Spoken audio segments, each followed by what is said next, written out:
PMQs is just starting, the first one back after recess, and in just a moment, as soon as we get the first question from Keir Starmer, the Tory leader, we will go to those first clashes between the Tory leader and Keir Starmer. Joining me in the studio for reaction is Claire Pisselstill, former Conservative government advisor, and also Peter Cardwell, talk presenter and political commentator. Hi, Good Julia. afternoon to you. Great to have you in the studio. I've missed you. Keir Starmer's already on his feet answering always that rather pointless first question, and then the whole, I've got meetings later today, blah, blah, blah, blah, blah. Lots to talk about. So we've got the economy, we've got immigration, what's going on in the Middle East, the China spy case. I have a funny feeling that Keir Starmer might do a little bit of Palestinian recognition and a little bit of China spy case. What do you reckon? I think so, certainly. The Chinese stuff, obviously there's a statement yesterday, but there's a lot more to this, a lot of unanswered questions on why the Deputy National Security Advisor has been thrown under the bus on this. So and it does seem that every single time the government makes a statement about something, it's then completely questioned by anyone else in the know. So it's not going very well for them so far. Why are they protecting Jonathan Powell? That's what I want to know. Well, this is it. Jonathan Powell, of course, you know, I mean, putting the Blair band back together, Claire Pearsall. Yes. He was National Security Advisor, I think, what was it? Wasn't he to Cameron, but he was also, of course, way back when he was involved with the Blair government. He was Chief of Staff in the Blair government. Chief of Staff, yeah. He was. I mean, he's a hugely influential figure. But they clearly do not want this man to have to go because they've lost so many serious people, and yet the finger keeps pointing at him over pretty much everything that goes wrong in government. Because the finger also pointed at him over the Peter Mandelson debacle as well. So his hands are not clean, and as much as he's an experienced person in government, he's also made a fair few mistakes in that time. So I think that it will be interesting to understand why it is they're protecting him. What is it that he knows that nobody else wants to get out? And I suspect there is some pretty deep dirt going on. Yeah, there's definitely something going on. There's no doubt at all. Well, we've got Sir Lindsay Hoyle, the Commons Speaker, looking absolutely furious right now, giving someone a very big telling off. So we were still waiting for Keir Starmer to ask her first question. There's no doubt at all there's a lot of pressure, Peter, on the government right now.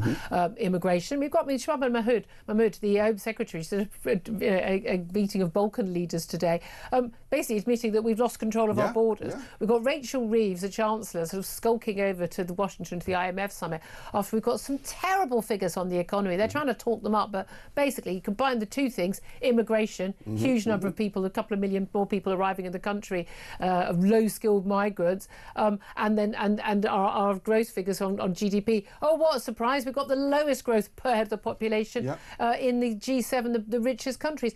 Things are not going in the right direction. And then she gives that interview this morning where she says she's looking at taxes. Taxes may well rise. It's not really a big surprise. Well, it's not. But then she gets on a plane and goes to America before she can be asked any further questions. But yes, it's the first admission. We all knew it was going to happen, but it's the first admission nonetheless that taxes will almost certainly rise. I mean, they will rise in 6 weeks' time. And the question is, will she break the manifesto pledge? Will Rachel Reeves in 6 weeks' time contradict Rachel Reeves of a year ago? That's my question, because the budget is going to be very brutal for her. And can her credibility survive if she does?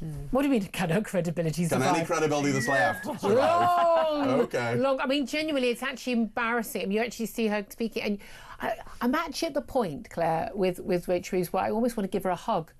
I mean, she's so bad and don't so cry, useless Julia. and don't so cry. in fact, don't cry. I do not cry. She's so out of her depth. I mean, again, you should at that point leave your job, but then hey, David Lammy's still in a job, so there we are. By the way, we should have perhaps, can we go live to the House of Commons, please? Can we just pretty much go to the House of Commons right now, please? Because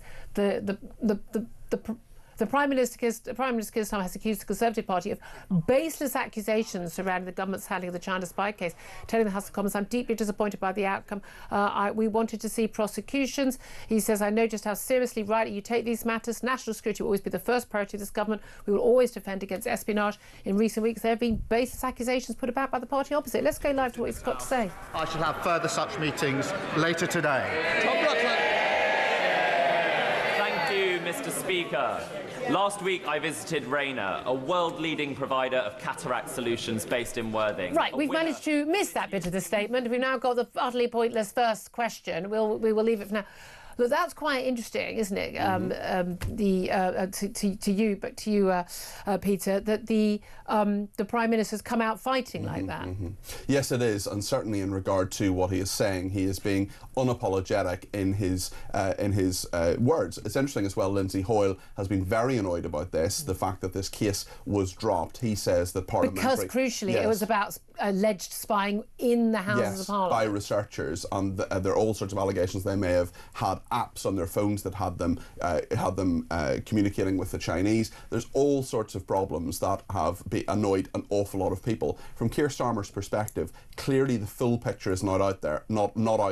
His argument would be that it can never be, but also the Crown Prosecution Service, 2 former heads of the civil service, very annoyed. Okay, let's